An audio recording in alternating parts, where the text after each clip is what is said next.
by only 5 seconds. Pretty close at quarter distance here in Houston. Juan Montoya giving us the guided tour around downtown Houston at somewhat higher speed than we might expect the cab drivers to do the same. They're averaging just under 90 miles an hour on this very tight track. As we said earlier, most of the corners taken at not much more than 60 miles an hour, but they're getting up to a good 180 miles an hour on that backstretch. And look at Montoya putting the power down. Hard tyre here this weekend just to make sure that tyre wear is not a problem. There is, of course, no tyre competition now. Goodyear pulled out a year ago, so they're no longer part of the scene.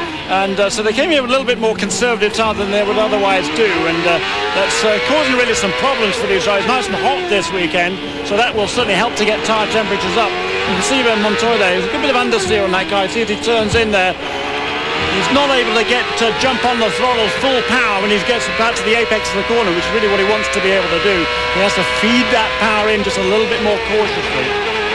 Well, this track being relatively slow-speed corners, we've seen extra wings on them. They've got a little extra radiator exit pod as well on the Newman Haas cars, which is quite fun. We only saw that for the first time this morning. The rest of the track pretty tight and twisty. There's not enough speed really to get the air flowing through those radiators. So in fact they've added another small water radiator onto the left-hand side of the car, and there's a little duct there to get the air, extract the air out of that radiator and just help that Ford Cosworth engine go before making that first pit stop. How many people will actually try and get through this race on one stop? Will anybody try and do it? Or are we one? And then this little kink left to the very tight turn 2 at about 40 miles an hour. Short shoot, 120 miles an hour, and then back down to second gear again, 60 miles an hour for turn 3. Turn 4 coming up almost identical, again 60 miles an hour, second gear. Then hard on the gas. Third, fourth, fifth, sixth. Just about that fast. You're up to 180 miles an hour at the end of that stretch. Paving themselves quite well in terms of going down escape roads. Over the course of the last 2 days, we have seen countless visits to the escape roads. It is a difficult track to get the braking balance right, and it is very bumpy on particular braking areas. So we've seen an awful lot of people going down the escape roads. Looking at a battle here, Tony Kanaan and Cristiano Da Matta. This is the battle for 10th. Yeah, good buddies these two. They live pretty close together down in Miami, Florida, and now they're racing together as well. They both came up through the ranks of Indy Lights. They both won the championship actually in Indy Lights for Steve Horn's Tasman Motorsports team. Kanaan won it in 97 and Cristiano Da Matta the following year in 98. And they both graduated up into the champ cars, and they've both done a heck of a good job. Those two drivers really have a heck of a lot of talent and a big future in this sport. Yes, and still arguments going on about where Cristiano's going to drive for next year. Still talk that he'll end up at Newman Haas Racing, but a number of the teams have been interested in him this season. That's right, there's a lot of argy-bargy going on there, and Toyota's playing hardball there because in actual fact the owner of this car, the PPI Motorsports car, is Cal Wells. He has a contract with Toyota to supply him with engines for next argy-bargy, whether they're going to let him go or whether they're not, whether they're going to supply him one engine to run a car, just one car, whereas Cal Wells wants to run 2 cars. It's really very messy indeed, and Toyota, as I say, is playing hardball. They said you can have 2 engines, but only if you sign away the rights to Cristiano Da Matta. And that, of course, Cal Wells is loath to do. Yes, you wouldn't want to lose a driver of the capabilities of Cristiano Da Matta. Proved himself well, but on the street courses and road tracks. On board with Memo Gidley now, back in the race after that remarkable incident just here earlier on when he met of the runners, in fact, 23rd position for him, and he's some 4 laps down on the race leader. So he's just out there to see if there are any points to be picked up by the end of the day. You never know, it could be possible. We've seen an awful lot of incidents in the other races here this weekend, particularly later in the races, and I imagine that reliability may be a factor today. It's going to be tough on gearboxes, this track.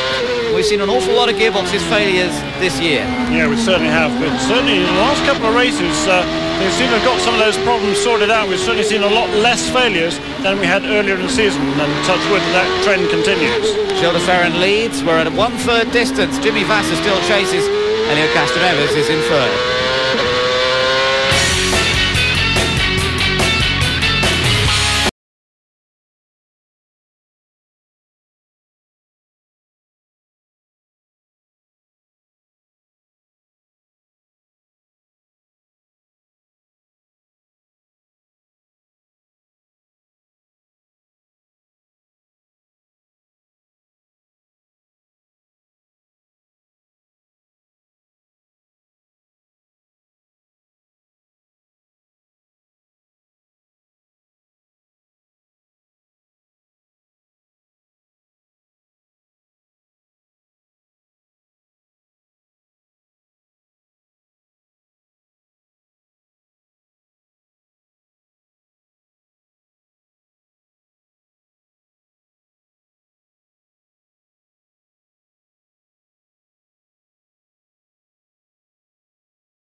forget it. Call the live 1-to-1 girls now on 09066 400 800. That's 09066 400 800.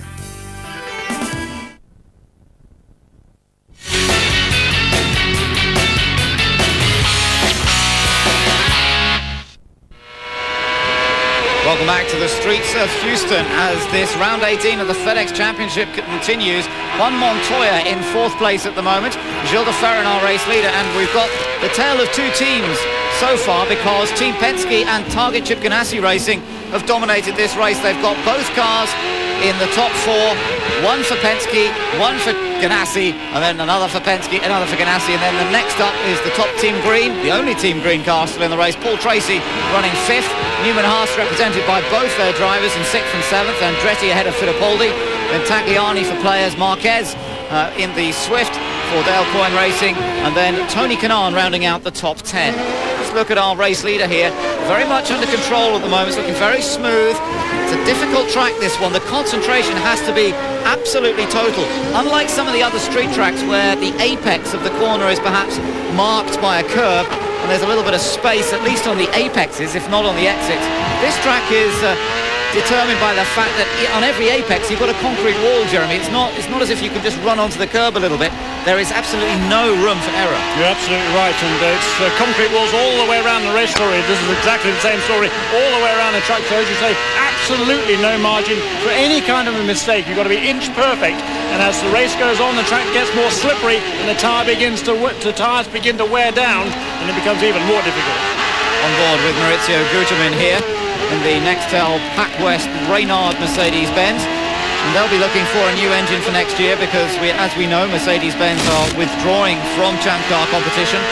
Pac West should be able to get themselves pretty good motor for next year, I should think. They are one of the teams that has plenty of backing, and they're looking to try and build back up again, and we'll just have to see how they progress for next year. But of course, Mark Blundell won't be a part of that transition next season.